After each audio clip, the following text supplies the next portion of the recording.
31મી પાર્ટીઓ રાજસ્થાનમાંથી કરી પરત ગુજરાતમાં આવતા ઈસમો અને આ નિમિત્તે ગુજરાતમાં વિદેશી દારૂ જેવા માદક પદાર્થો ન લઈ જવામાં આવે તે માટે બનાસકાંઠા જિલ્લા પોલીસ દ્વારા આવા તસ્કરો માટે આકરું વલણ અપનાવતા જિલ્લાની દરેક ચેકપોસ્ટ ઉપર કડક સુરક્ષા ગોઠવતા એક્સ્ટ્રા સ્ટાફ બોર્ડર પર ફરજ પર કાર્યરત કરેલ છે, જેમાં એક પોલીસ ઇન્સ્પેક્ટર, 2 પોલીસ સબ ઇન્સ્પેક્ટરની સાથે પોલીસ કર્મચારી સ્ટેન્ડ બાય છે, જેમાં જિલ્લાની રાજસ્થાન સરહદ પર આવેલ કુલ 9 ચેકપોસ્ટ પર ઉપરાંત 31ને ધ્યાનમાં રાખી 7 ચેકપોસ્ટનો વધારો કરવામાં આવેલ છે। જિલ્લા પોલીસ વડા અક્ષયરાજ મકવાણા જાતે જ દરેક ચેકપોસ્ટ પર સરપ્રાઇઝ ચેકિંગ કરી રહ્યા છે। રાજસ્થાનની સરહદ પર આવેલ બનાસકાંઠાની ચેકપોસ્ટ પરથી દારૂ જેવા અન્ય નશીલા પદાર્થો ગુજરાતમાં તસ્કરો દ્વારા ઘુસાડવાના પ્રયાસો કરવામાં આવી રહ્યા હોય છે, જેને નેસ્ત નાબૂદ કરવા જિલ્લા પોલીસ વડા દ્વારા આકરું વલણ અપનાવતા આવા તસ્કરોમાં ભય વ્યાપી ગયેલ છે। અમીરગઢ ચેકપોસ્ટ પર સરપ્રાઇઝ ચેકિંગ કરવા માટે આવેલા જિલ્લા પોલીસ વડા દ્વારા 31ને લઈને સુરક્ષામાં કોઈ પણ પ્રકારની લાપરવાહી કરવામાં આવશે તો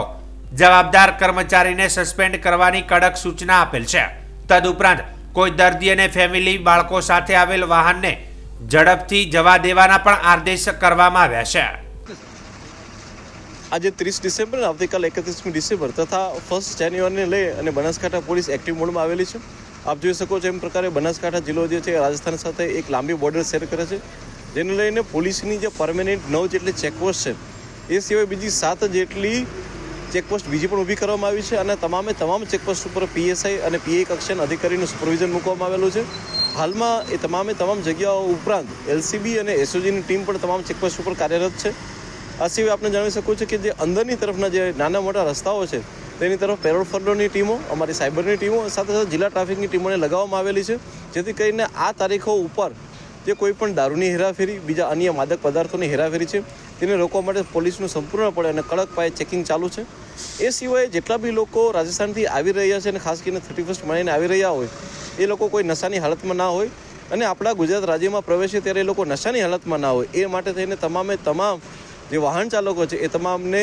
બ્રેથ એનાલાઇઝરનો ઉપયોગ કરીને એમને પણ હાલમાં ચેક કરવામાં આવી રહ્યા છે, જેથી કરી અને ગુજરાત રાજ્યની અંદર આપણા બનાસકાંઠા જિલ્લાની અંદર સંપૂર્ણપણે કાયદો વ્યવસ્થા જળવાઈ રહે અને સાથે સાથે આવા કોઈ પણ ઇસમો જે છે એ નશાની હાલતમાં કોઈ એક્સિડન્ટ બી ના કરે અને માદક પદાર્થો લઈ અને તેની હેરાફેરી પણ ના કરે। Thank you.